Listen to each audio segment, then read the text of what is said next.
పర్టికులర్గా పర్సనల్గా తీసుకుంటారని నేను నమ్మను. ఉదాహరణకి సుశాంత్ సింగ్ రాజ్పూత్ అప్పుడు ఆల్మోస్ట్ రిపబ్లిక్లో అర్నబ్ గోస్వామి 1 year నడిపాడు క్యాంపెయిన్.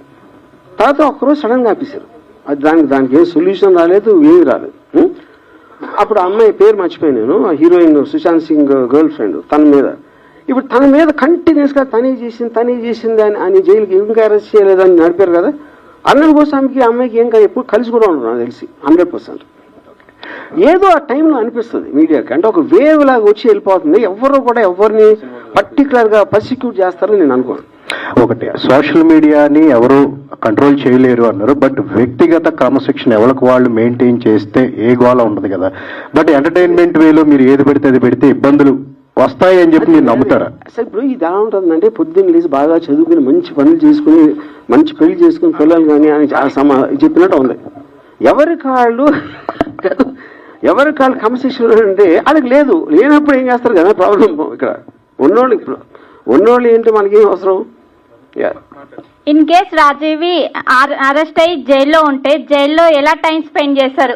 అక్కడ విస్కీ ఉండదు, ట్వీట్ చేయడానికి ఫోన్ ఉండదు, వోడ్కా ఉండదు, అమ్మాయిలు ఉండరు.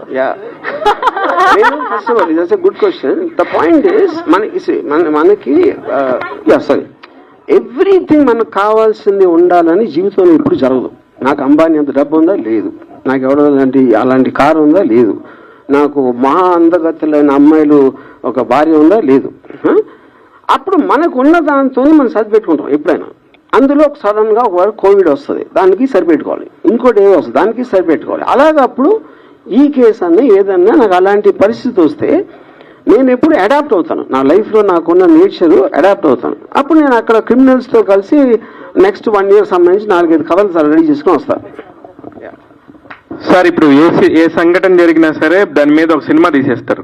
ఈ 10 రోజుల నుంచి జరిగిన దాని మీద ఏమన్నా ఒక సినిమా తీసే ఆలోచన ఉందా? సార్, ఇప్పుడు మీడియా తీసిన సినిమా కన్నా గొప్ప సినిమా తీసే టాలెంట్ నా దగ్గర లేదు. నేను ఒప్పుకుంటున్నా. నేను నథింగ్. వాళ్ళు రాజమౌళి అయితే నేను రామగోపాలరావు. సార్, లాస్ట్ ఇయర్ వ్యూహం సినిమా ప్రెస్ మీట్ లో సార్ దసపాలలో నేను అడిగాను,